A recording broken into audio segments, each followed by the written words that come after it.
불법재판관 후보자가 자진 사퇴했습니다. 주식 투자 논란에 대해선 국민 눈높이에 맞지 않는 점을 알게 됐다면서도 불법적인 거래는 없었다고 말했습니다. F-35 스텔스 전투기와 B-1B 전략폭격기를 동원한 한미군 당국의 폭격 훈련에 대해 북한이 부질없는 객기라고 비아냥댔습니다. 남한이 쑥대밭이 될 수 있다고도 위협했습니다. 일본 방위성이 내년도 국방 예산으로 사상 최대 금액인 우리 돈으로 53조 5천억 원을 요구했습니다. 북한의 위협을 핑계로 본격적인 군비 확장에 나선 겁니다.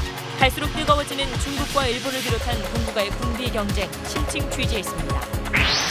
1998년 판문점 공동경비구역에서 총상을 입고 숨진 고 김훈 중위에 대해 국방부가 19년 만에 순직을 인정했습니다. 김훈 중위의 아버지 김척 예비역 중장은 잘못이 있다면 인정하는 게 국민의 군대라고 심경을 밝혔습니다. 공공 민간 기업들의 하반기 채용이 본격 시작됐습니다. 대세가 되고 있는 블라인드 채용이 어떻게 이루어지는지 취업 성공 전략은 뭔지 취재했습니다. SBS가 전해드린 2012년 대선 당시 국군 사이버 사령부의 댓글 공작 사건에 대해 국방부가 재조사에 나서기로 했습니다. 문재인 대통령도 이 문제를 어떻게 처리할지 국회와 협의하라고 정부에 지시했습니다. 재건축을 앞둔 일부 아파트들이 이사가는 주민들이 버린 쓰레기로 몸살을 앓고 있습니다. 낡은 가구나 전자제품을 폐기물 신고도 없이 버리고 가 쓰레기가 산더미처럼 쌓인 현장 취재했습니다. 박근혜 전 대통령의 문고리 권력으로 불렸던 안봉근 이재만 두 전직 비서관이 국정농단 사건 이후 처음으로 법정에 섰습니다. 안전비서관이 책임자였던 청와대 제2부속실 추가 문건에 대한 검찰 수사도 시작됐습니다. 일본 정부가 이르면 내후년부터 공무원 정년을 65세로 늘리는 방안을 추진하기로 했습니다. 초고령 사회가 되면서 일손 부족이 갈수록 심각해지고 있기 때문입니다.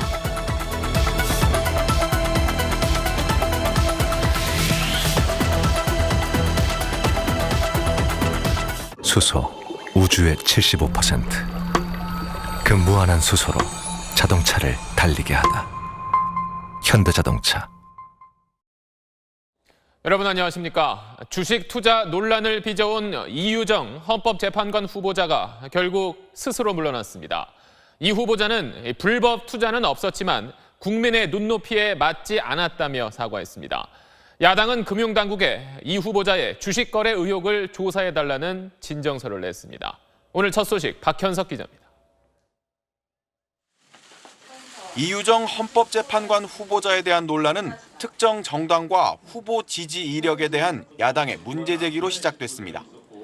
여기에 최근 1년 반 만에 주식 거래로 12억 원이나 벌어들인 사실이 드러나면서 논란은 더 뜨거워졌습니다. 특히 소속 법무법인이 사건을 맡았던 회사의 비상장 주식을 사들인 뒤 상장 이후 고점에 팔아 5억 원 넘게 번 게 의혹을 키웠습니다. 야당은 내부 정보 활용 등 불법 거래를 의심했습니다. 이 후보자는 청문회에서까지 수차례 해명을 내놨지만 의혹은 가라앉지 않았고 야당 의원의 진정으로 금융당국이 조사에 나서게까지 됐습니다. 이 후보자는 결국 오늘 자진 사퇴 의사를 밝혔습니다. 사퇴에 변해서 불법 주식 투자 의혹은 사실이 아니라고 거듭 주장하면서도 의혹이 불거진 것만으로도 공직 후보자로서의 높은 도덕성을 기대하는 국민의 눈높이에 맞지 않았다며 사과의 뜻을 밝혔습니다. 임명권자인 대통령과 헌법재판소의 부담으로 작용하는 현 상황 역시 사퇴 이유로 꼽았습니다. 어제 국회에서 김희수 권한대행의 헌재 소장 임명 동의가 불발된 데 영향을 받았다는 분석입니다. 이 후보자의 임명 불발로 재판관 한 명이 공석인 헌재의 비정상적인 8인 체제는 당분간 해소하기 어려울 전망입니다. SBS 박현석입니다. 이유정 후보자의 사퇴로 이번 정부에서 낙마한 인사는 모두 5명으로 늘었습니다.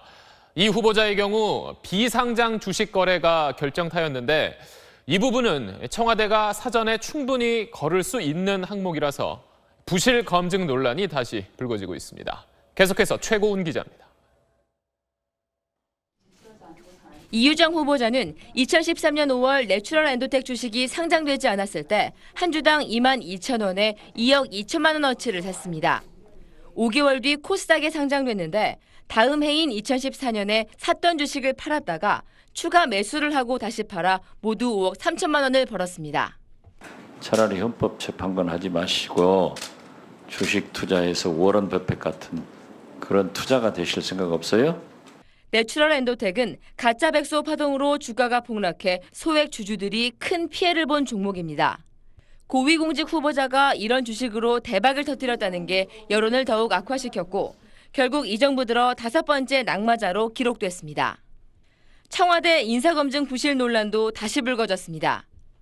특히 비상장 주식 거래는 고위공직 후보자가 작성하는 자기검증 질문서의 기본 항목입니다. 누가 추천했으며 인사검증에 실패한 것에 응분의 조치가 있어야 하며 청와대는 앞서 안경환 후보자 등이 낙마하자 인수위 없이 출범한 정부여서 준비가 미흡했다며 조속히 인사 시스템을 제대로 갖추겠다고 약속했습니다. 하지만 정부 출범 넉 달이 다 돼가는데 검증 부실 논란 속에 초대 내각조차 갖추지 못하면서 국정 운영에 부담이 되고 있습니다. SBS 최고은입니다. 또 역시 물러나야 한다는 압박을 받고 있는 박성진 중소벤처기업부 장관 후보자에 대해서 청와대는 생활 보수라는 표현을 쓰며 방어에 나섰습니다. 야당은 4차원 인사라면서 공세 수위를 높이고 있는데 유독 자유한국당은 침묵을 지키고 있습니다. 이 소식은 이한석 기자입니다. 청와대는 박성진 후보자를 생활 보수라고 규정했습니다.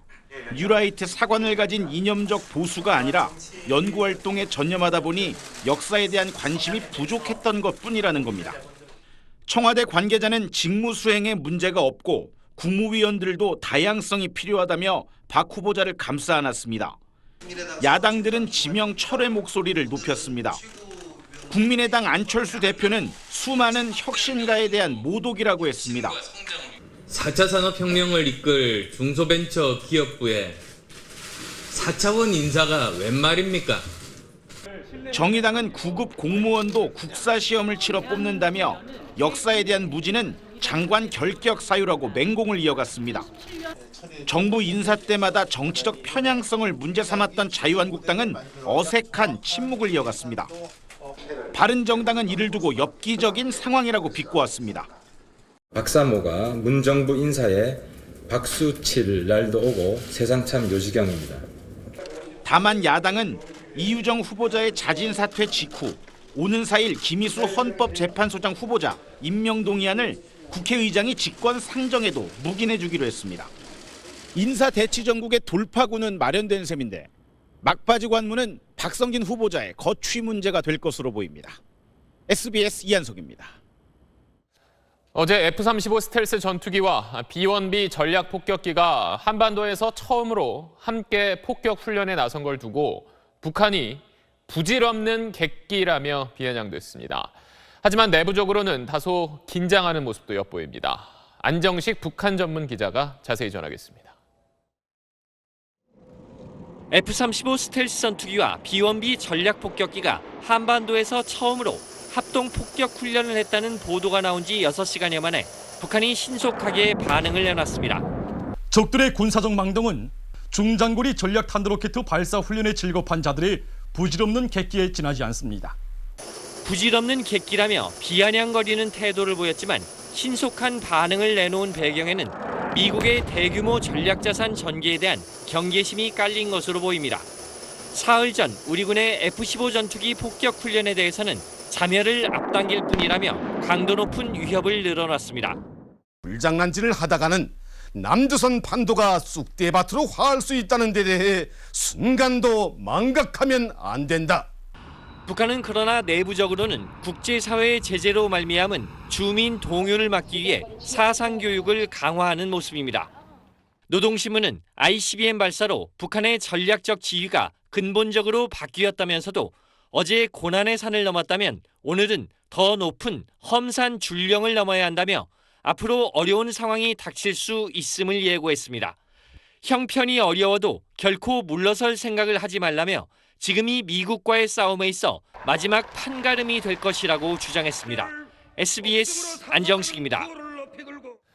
최근 북한의 위협 수위가 높아지면서 동북아시아에선 군비 경쟁이 뜨거워지고 있습니다.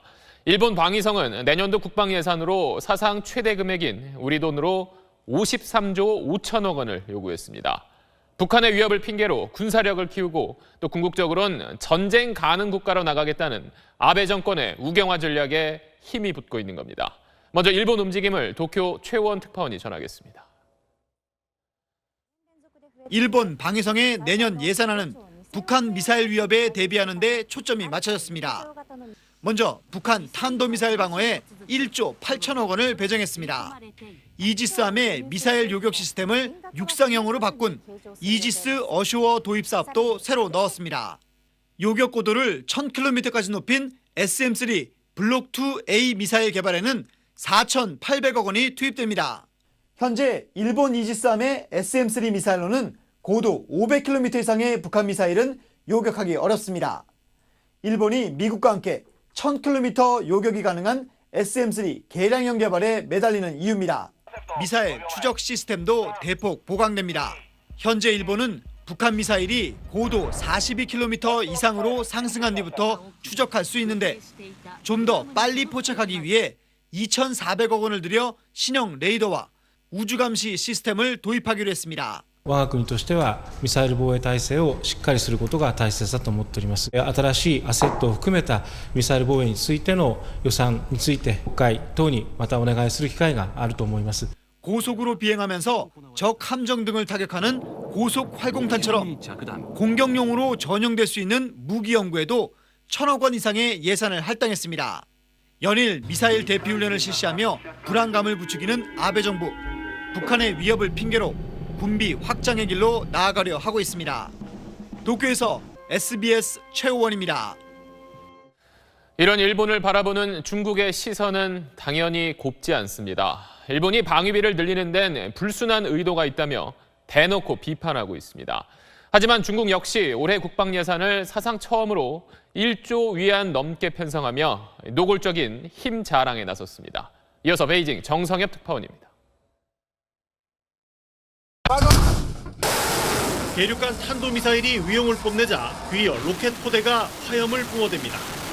함정에서 발사한 미사일은 어김없이 목표물을 향하고 스텔스 전투기들은 하늘을, 항공모함과 잠수함들은 바다를 휘젓고 다닙니다. 건군 90주년을 맞은 중국이 현대화, 정예화를 통한 강한 군대 건설에 박차를 가하고 있습니다. 막대한 경제력을 바탕으로 올 국방 예산은 처음으로 1조 위안을 넘겨 우리 돈 178조 원에 이릅니다. 我们的英雄军队有信心、有能力打败一切来犯之敌. 분쟁 중인 난사군도에서 미군 정찰기를 위협했고 일본 오키나와까지 폭격기를 보냈습니다. 아프리카에 해군 기지를 구축하고 발트해까지 함대를 보내 러시아와 훈련을 하는 등 힘자랑에 여념이 없습니다. 그러면서도 주변국의 군사적 움직임에 대해서는 극도로 예민한 반응을 보이고 있습니다. 我们希望日方呢能够切实的来汲取历史教训，在军事安全领域慎重的行事。 한반도 사드 배치에 대해서는 내정 간섭에 가까운 반대 목소리를 내고 있습니다. 동북아는 물론 전 세계 패권을 두고 미국과 겨뤄보겠다는 중국의 군사 굴기 야심이 노골적으로 드러나면서 이 동북아 군비 경쟁에 가속도가 붙고 있습니다. 베이징에서 SBS 정성엽입니다. 네, 이렇게 중국은 미국과 어깨를 견줄 만한 군사 대국이 됐고 또 일본도 언제든 군사 대국으로 변신할 준비를 마친 상황입니다. 반면 우리나라는 자체 방위력으로는 북한 미사일 쫓는 것도 버거운 실정입니다. 우리 군의 현실은 김태훈 국방전문 기자가 자세히 설명하겠습니다. 바다로 통하는 한중일 3국의 잠수함 전력만 놓고 봐도 중국은 핵잠수함 9척, 일본은 대형 위주로 디젤 잠수함 17척을 보유하고 있는 데 반해 우리나라는 중형 디젤 잠수함 14척만 갖고 있습니다. 일본은 이미 함정용 원자로를 개발해 민간 선박에 쓰고 있고 미국이 동의만 하면 언제든 핵 잠수함을 건조할 수 있습니다. 한중일 3국의 육군과 공군 전력 차이도 이와 비슷합니다. 우리나라 국방 예산은 내년 43조 원이 잡혔을 정도로 적지는 않습니다. 이 가운데 인건비와 기존 전력을 유지하는 비용 빼고 새로운 전력을 개발하고 도입하는 데 쓰는 돈이 13조 5천억 원입니다. 이 돈은 북한 핵미사일을 선제 공격 또는 요격하고 북한 지휘부를 제거하는 데 필요한 전력을 2020년대 초반까지 구축하는 데 주로 투입됩니다. 킬체인과 KMPR은 현무 지대지 미사일, 그리고 타우러스 공대지 미사일, 정찰위성 5기, 고고도 무인 정찰기 4대가 핵심입니다. KAMD는 한국형 패트리엇 M샘과 한국형 사드 L샘을 양산 개발해서 구축하고 주한미군의 사드도 합류합니다. 이에 맞서 북한은 요격고도 위에서 폭발하는 산포탄, 그리고 기만탄 같은 신기술을 개발해 요격망을 뚫을 태세입니다. 해군 차기 이지스함에 사드보다도 더 높은 곳에서 정 미사일을 요격할 수 있는 SM-3를 장착하고 2028년부터 건조되는 3,000톤급 잠수함 7, 8, 9번함을 핵 잠수함으로 개발하는 방안이 조심스럽게 검토되고는 있지만 실현될지 미지수입니다. SBS 김태훈입니다. SBS가 전직 군 핵심 간부의 양심 선언을 통해 전해드렸던 국군사이버사령부 댓글 공작 사건에 대해서 국방부가 재조사에 나서기로 했습니다.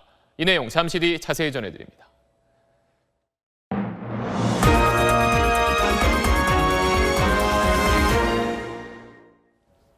(1998년) 판문점 공동경비구역에서 총상을 입고 숨진 고 김훈중위 사건 기억하시지요? 여러 차례 재조사를 벌였지만 자살로 결론 내렸던 군 당국이 19년 만에 순직을 인정했습니다. 김웅수 기자입니다.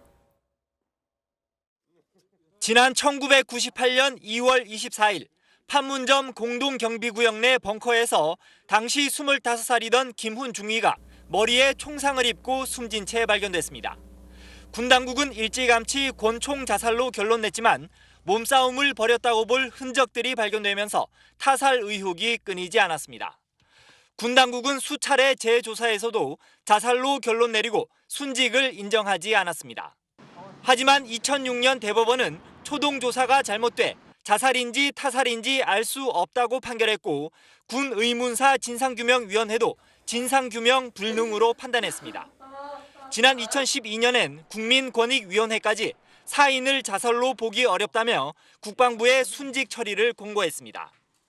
진상규명 불능 사망자에 대해 순직 심사를 할 법적 근거가 없다며 버티던 국방부가 결국 권고 5년 만에 순직을 결정했습니다. 김훈중위 사건도 사망의 형태와 관계없이 공무와의 상당 인과관계가 입증이 되어서 순직으로 결정하였습니다. 김중위처럼 군 복무 중 사망하고도 진상규명 불능 사건으로 분류된 39명은 순직 심사를 받지 못하고 있습니다. 국방부는 진상규명 불능자도 명확한 법적 근거 아래 순직 심사를 받을 수 있도록 연내 관련법 개정을 마무리하겠다고 밝혔습니다. SBS 김웅수입니다. 군의 순직 인정 뒤에는 19년을 동분서주했던 김훈중위의 아버지가 있었습니다. 예비역 중장이기도 한 김척 씨의 소회를 들어봤습니다. 지난 19년 동안 정말 그 힘든 고통의 그 세월이었습니다.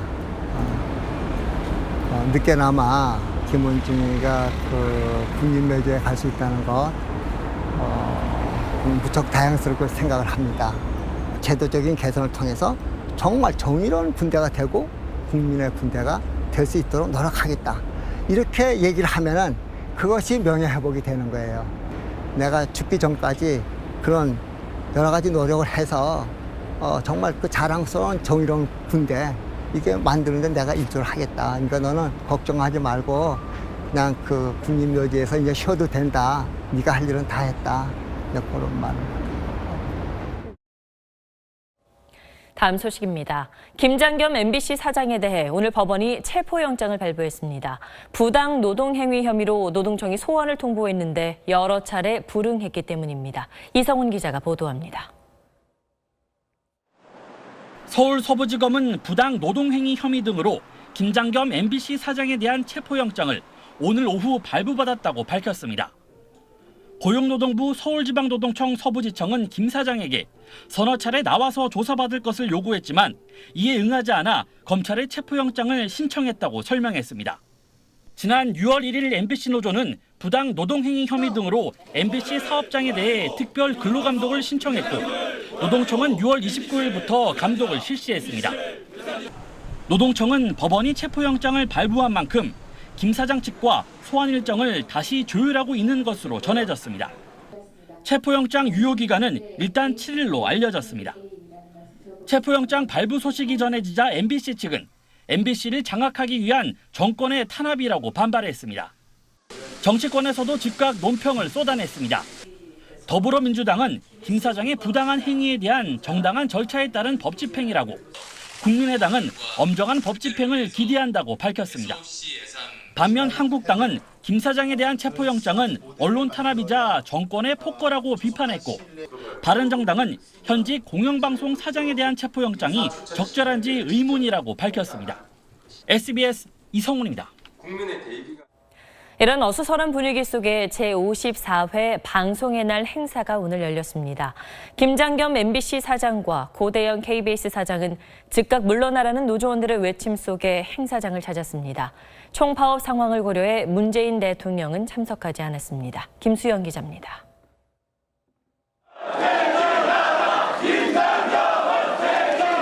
퇴진 요구를 받고 있는 김장겸 MBC 사장이 행사장에 나타나자 언론노조 MBC 본부 조합원들이 거세게 항의합니다. 고대영 KBS 사장은 물리적 충돌을 피해 직원 통로로 미리 행사장에 입장했습니다. 해마다 대통령이 직접 참석하거나 영상 메시지를 보냈지만 제54회 방송의 날 행사엔 모습을 보이지 않았습니다.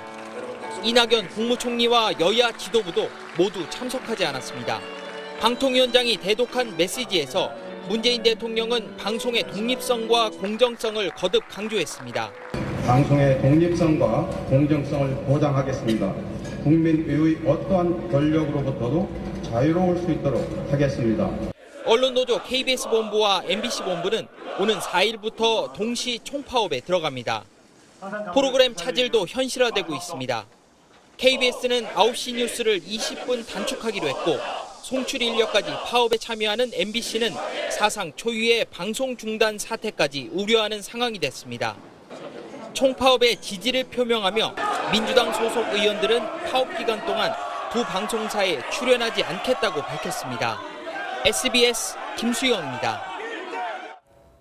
SBS가 전해드린 2012년 대선 당시 국군 사이버사령부의 댓글 공작 사건에 대해 국방부가 재조사에 나서기로 했습니다. 문재인 대통령도 이 문제를 어떻게 처리할지 국회와 협의하라고 정부에 지시했습니다. 정명원 기자의 단독 보도입니다. 2012년 대선 전국에서 특정 정치인을 노골적으로 비방하거나 지지한 사이버사 심리전단의 정치 댓글 사건. 군의 정치적 중립 의무를 정면으로 위반한 사건이었지만 당시 수사와 처벌은 사령관 선에 머물렀습니다. 게다가 기소된 사령관 2명에겐 금고형의 집행유예와 선고유예가 선고돼 처벌 수위가 너무 낮다는 지적까지 있었습니다.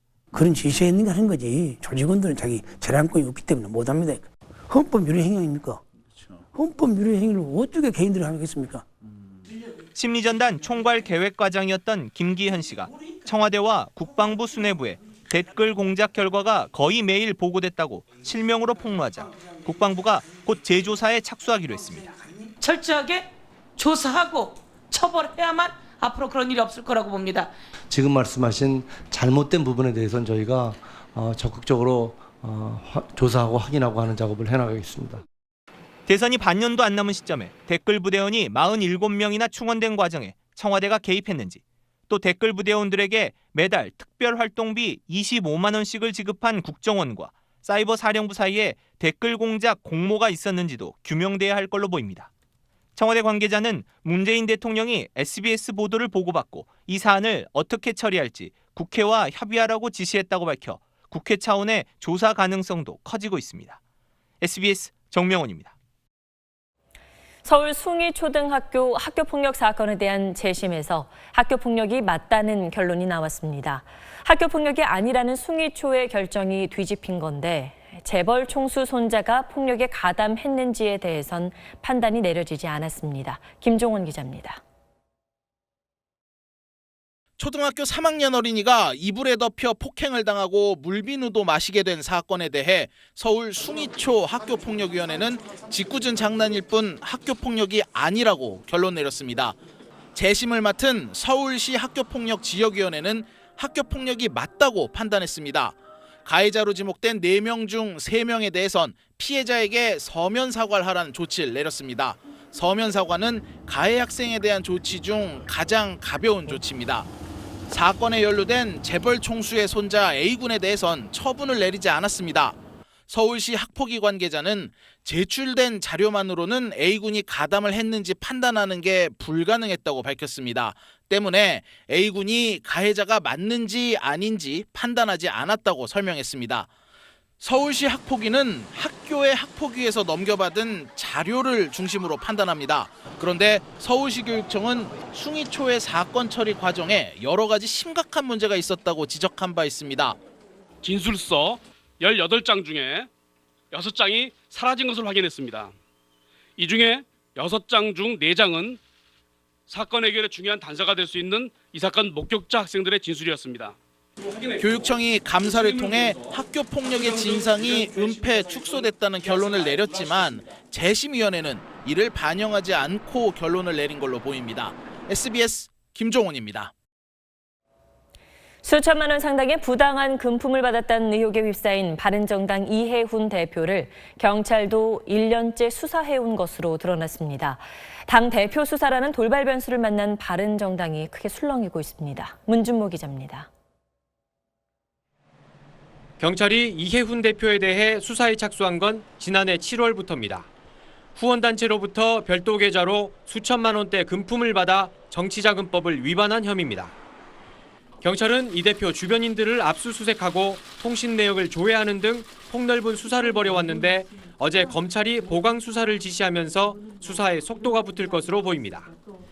앞서 어제 홍보대행사 대표 옥모 씨의 진정서를 접수한 검찰은 다음 주 초 사건을 배당하고 수사에 착수할 방침입니다. 당대표가 검경 수사를 동시에 받는 초유의 사태에 바른정당은 크게 동요했습니다. 자각론을 펴온 이 대표를 찍어내려는 통합파의 음모라는 소문까지 돌면서 분위기는 흉흉합니다. 오늘 저녁 예정돼 있던 의원 만찬을 연기하고 다음 주 월요일 긴급 의원총회를 열기로 했습니다. 이 자리에서 이 대표의 거취 문제도 논의될 걸로 보입니다. 오는 7일 국회 교섭단체 대표연설도 이 대표에서 주호영 원내대표로 교체됐습니다. 오늘 국회 본회의에 참석한 이 대표는 검찰이 진실을 밝혀줄 것으로 기대한다며 말을 아꼈습니다. 이해훈 대표 거취는 한국당과의 보수통합 논의에도 큰 변수가 될 걸로 보입니다. SBS 문준모입니다. 다음 소식입니다. 올해 49살인 남성이 누나가 다니는 회사에 불을 질렀습니다. 평소 용돈을 주던 누나가 생활비를 주지 않는다면서 이런 짓을 저지른 겁니다. DJB 박찬범 기자입니다. 충남 천안시 서북구의 한 창고. 건물 천정이 무너져 내리고 앙상한 뼈대만 남았습니다. 자재들은 잿더미로 뒤범벅됐습니다.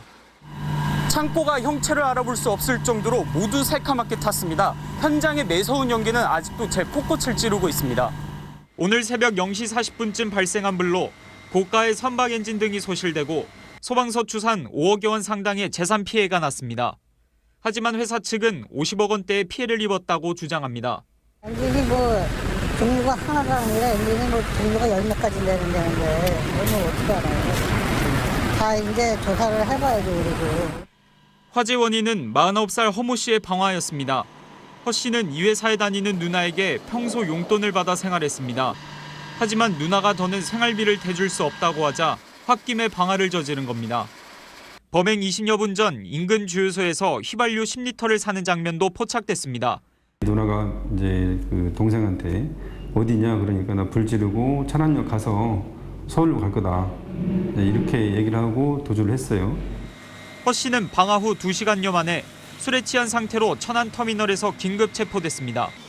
경찰은 허 씨에 대해 방화 혐의로 구속영장을 신청할 계획입니다. TJB 박찬범입니다. 서울 강남에서 재건축을 앞둔 아파트 단지들이 요즘 쓰레기 더미에 몸살을 앓고 있습니다. 집을 비우고 나가면서 낡은 가구며 또 전자제품까지 신고도 하지 않고 마구 버리고 있는 겁니다. 그 현장을 이현영 기자가 취재했습니다. 서울 강남의 재건축 예정 아파트 단지. 곳곳에 쌓인 폐기물로 마치 거대한 쓰레기장 같습니다. 아파트 주민들이 지나다니는 출입구입니다. 바로 옆 화단에는 이렇게 각종 가구들부터 어린이 장난감까지 온갖 쓰레기들이 산더미처럼 쌓여 있습니다. 아직 살고 있는 주민이 다녀야 할 길도 버려진 가구들 찾입니다. 비 오면 저기 물이 고이고 그러면 저기 썩고 냄새도 많이 나고 지금 모기가 요새 되게 많아졌어요. 지난달 16일부터 이주가 시작돼 2,800여 세대 중 800여 세대가 집을 비웠는데 폐기물 신고 없이 그냥 버리고 가는 겁니다. 남아 있는 사람들도 다 이미 이러고 가야 할 사람들 버리고 가야. 저도 이주해서. 강동구의 재건축 아파트도 사정은 마찬가지입니다. 변기부터 이끼가 가득 낀 어항까지 각종 폐기물이 눈에 띕니다. 여기 아직도 어린아이들도 많고 그런데 혹시나 이런 게 유리나 막 그런 거에 또 다칠 수도 있는 부분이 있고. 그러니까 이게 관리가 잘 안 되는 걸 아니까 밤에 와서 쓰레기 버리고 가시는 분들도 가끔 있어요. 아파트 관리소와 구청은 폐기물 처리는 재건축 조합의 일이라고 설명합니다. 재건축 조합 측은 무단 투기를 막기가 역부족이라고 말합니다. 범죄예방팀이 계속 가동을 하고 있는데 24시간 가동을 하고 있는데도 몇백 원, 몇천 원을 안 내려고 이렇게 다들 무단 방출하고 있는 거예요. 과태료 부과 대상이지만 버린 사람을 찾기 어려워 구청도 손을 놓고 있습니다. SBS 이현영입니다. 네, 홀트 아동복지회역, 르 메르디앙 호텔역, 마리오 아울렛역. 참 읽기도 또 외우기도 쉽지 않은데 이게 다 새로 붙여진 서울 지하철역의 이름들입니다. 서울시가 수익 사업을 하겠다면서 지역 대표성이 없어 보이는 지하철역 이름을 이렇게 붙이고 있는데 자, 과연 시민들의 반응은 어떨지 한지연 기자가 들어봤습니다. 유동인구가 많은 강남 신논현역입니다. 지난달 역 이름을 하나 더 갖게 됐습니다. 최근 문을 연 근처의 호텔 이름입니다. 호텔 이름도 어렵고 인지도가 낮은 관계로 신논현역 지하철역에 저희 호텔 이름을 변기하는 것이 가장 홍보 효과가 클 것이다.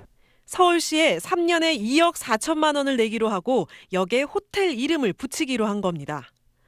서울시가 지난해 3년에 평균 2억 원씩 받고 역 이름을 팔기 시작한 이후 이렇게 두 이름을 갖게 된 역이 모두 33곳에 달합니다. 가상 디지털 단지 마리오 아울렛역입니다. 역 이름이 길어져 무려 13자나 되는 곳도 있습니다. 근데 글자가 되게 많아가지고 가독성이 높을 것 같지는 않을 것 같아요. 아무런 지역 대표성이 없는 역 이름에 황당하다. 어떤 게 있을까요? 뭐 원광 디지털 대라든지 홀트 아동복지 이거 이거는 네. 드럼만 보고 홈앤쇼핑도 이게 마곡이랑 어떤 연관이 있는지는 제가 알 수는 없으니까요. 역 이름으로 붙여진 장소가 역에서 멀리 떨어져 혼란을 주는 사례도 있습니다. 여기서 거리가 좀 돼서 바뀔 때 좀 의아하긴 했어요. 학교랑 가려면 20분 정도 거리가 좀 있거든요. 홍보 효과를 생각해 서울시에 돈 내고 역에 이름을 붙였던 업체들의 호응도 예상보다 낮습니다. 늘어난 건 못 느끼세요?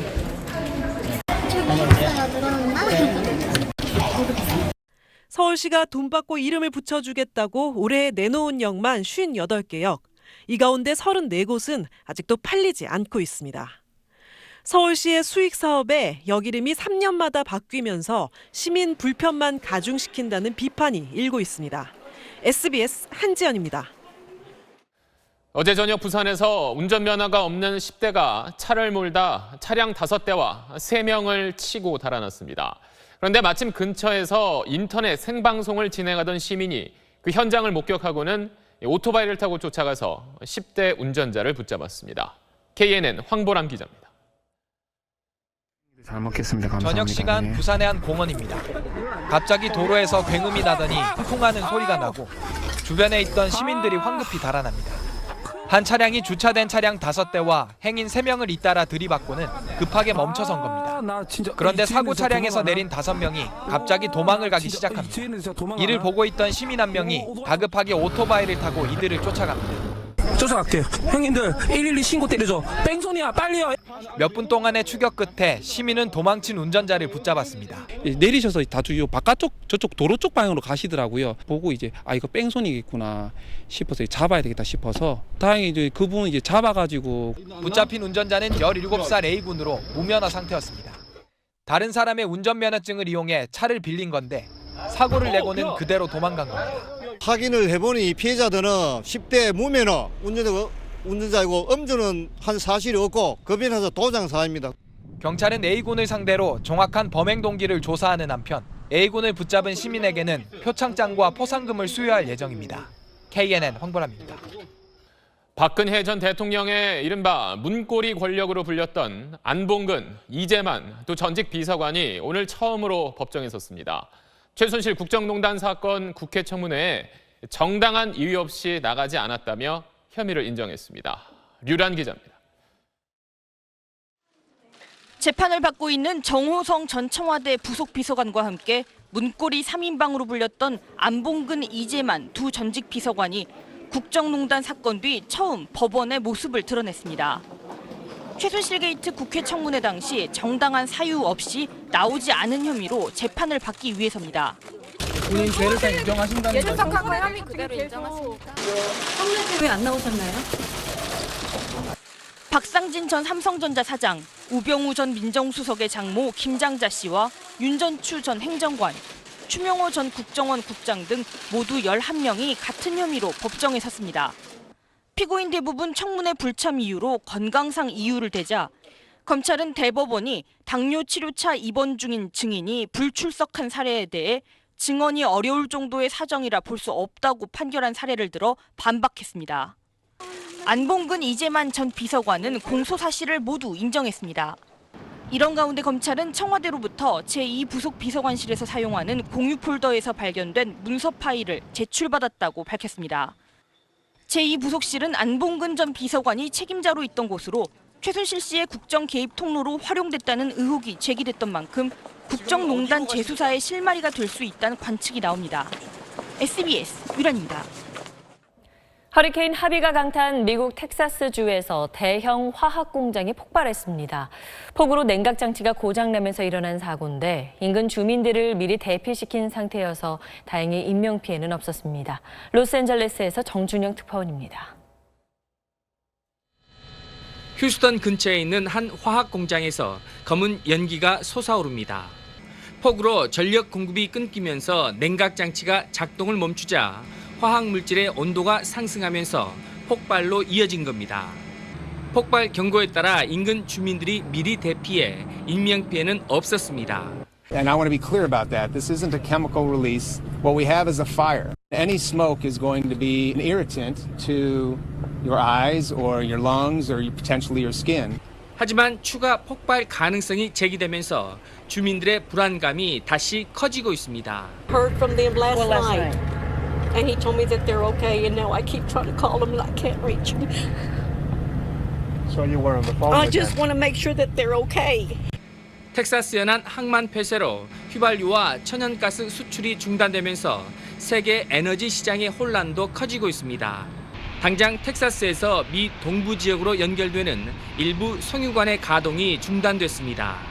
뉴욕과 워싱턴을 포함한 동부 주요 도시들에 대한 연료 공급에도 차질이 빚어지고 있습니다. 미 위스콘신대 연구팀은 지난 일주일 동안 남한 면적의 4분의 3에 달하는 지역에 최소 510mm의 폭우가 쏟아져 천년에 한 번 올 법한 대홍수를 일으켰다는 분석을 내놓았습니다. 로스앤젤레스에서 SBS 정준영입니다.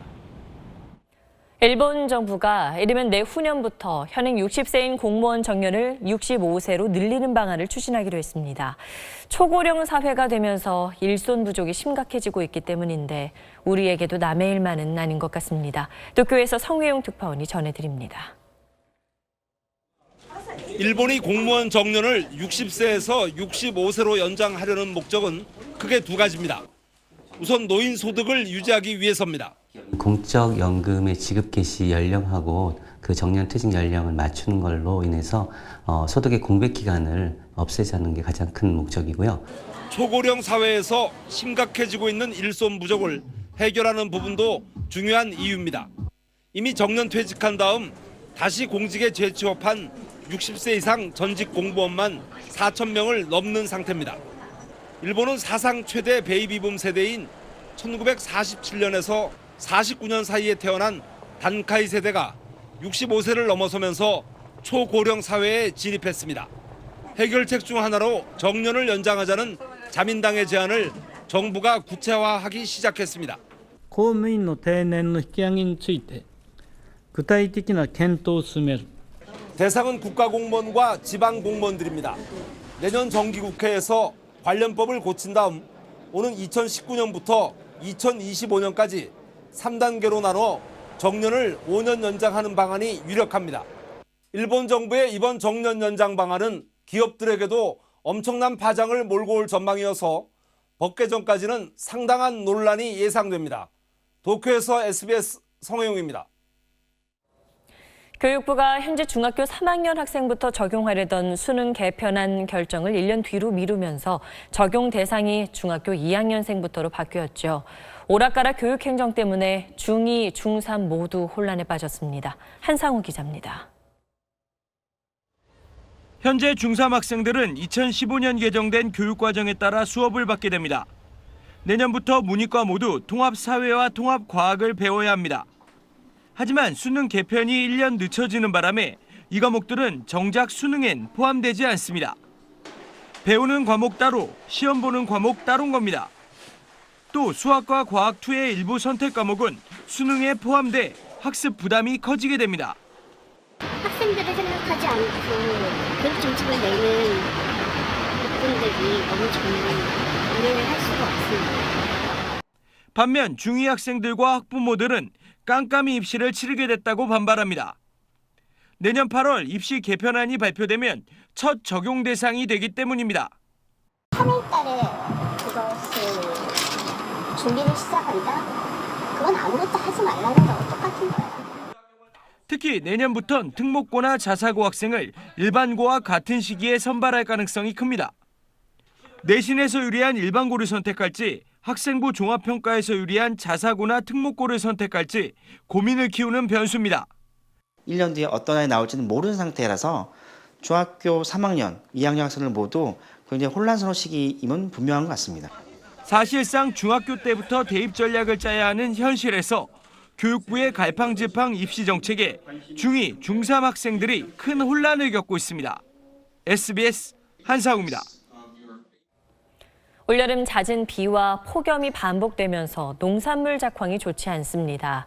배추값은 평년보다 배나 올랐는데 한 달 앞으로 다가온 추석 명절까지 이 밥상 물가 불안이 이어질까 걱정입니다. 박수진 기자입니다. 친환경 농법으로 한 해 배추 10만 포기를 생산하는 수도권의 한 배추 농장입니다. 이맘때면 배추 모종으로 가득해야 할 밭이 텅 비어 있습니다. 배추 15,000포기의 모종이 이미 심어져 있어야 하는 밭입니다. 하지만 올해 비가 많이 와서 지금 보시는 것처럼 이렇게 흙이 진흙 상태라 배추를 심지 못했습니다. 물이 빠지지 않다 보니 모종을 심을 엄두를 못 내는 겁니다. 7월부터 지금 8월 말까지 거의 하루 이틀 사이로 비가 왔어요. 그래서 지금 밭이 질어서 배추를 심어야 되는데 지금 못 심고 있는 거예요. 다른 채소도 사정은 비슷합니다. 고추는 잦은 비를 이기지 못해 힘없이 떨어졌고 대파는 뿌리가 짓무른 채 맥없이 뽑혔습니다. 최악의 기상 조건이 반복되면서 채소류 값은 1년 전보다 22.5%나 올랐고 신선과일 값은 22.8% 급등했습니다. 소비자 물가 전체로는 2.6% 올라 5년 4개월 만에 최대 상승률을 보였습니다. 추석과 김장철을 앞두고 있는 주부들은 벌써 걱정이 앞섭니다. 채소값이 이제 비싸서 많이 걱정스럽고 앞으로도 채소를 뭐 진짜 많이 좀 먹어야 되는데 비싸질까봐 또 걱정이고. 정부는 농산물 가격이 추석 물가 부담으로 이어지지 않도록 비축 물량을 조기에 공급하는 등 수급 안정 대책을 시행하기로 했습니다. SBS 박수진입니다.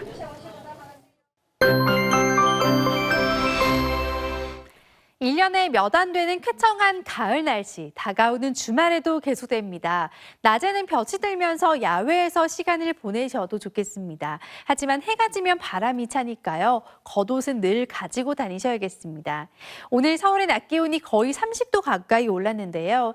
내일과 모레 역시 낮 기온은 29도까지 오르면서 오늘과 비슷하겠습니다. 내일 아침 중부 내륙 지역은 안개가 강해지겠습니다. 아침 공기는 서늘하지만 낮에는 햇살이 내리쬐면서 기온이 크게 오르겠는데요. 내일 서울의 한낮 기온은 29도, 대전 27도로 일교차가 10도 정도 벌어지겠습니다. 남부지방 전주의 낮 기온 28도까지 오르겠습니다. 동해안 지방에서는 너울성 파도를 조심하셔야겠습니다. 주말 내내 맑은 날씨가 이어지겠고 다음 주 초반에는 충청 이남 지방에 한 차례 가을비가 내리겠습니다. 내셨습니다. 고 김훈중에는 아버지가 육군 중장 출신인데도 순직을 인정받기까지 19년이라는 시간이 걸렸는데 다른 군 의문사 가족들은 얼마나 더 막막하겠습니까? 국가를 위해서 젊음을 바친 이들의 억울함을 풀고 또 진실을 밝히는 건 당연히 국가의 몫입니다. 금요일 8시 뉴스 마치겠습니다. 고맙습니다.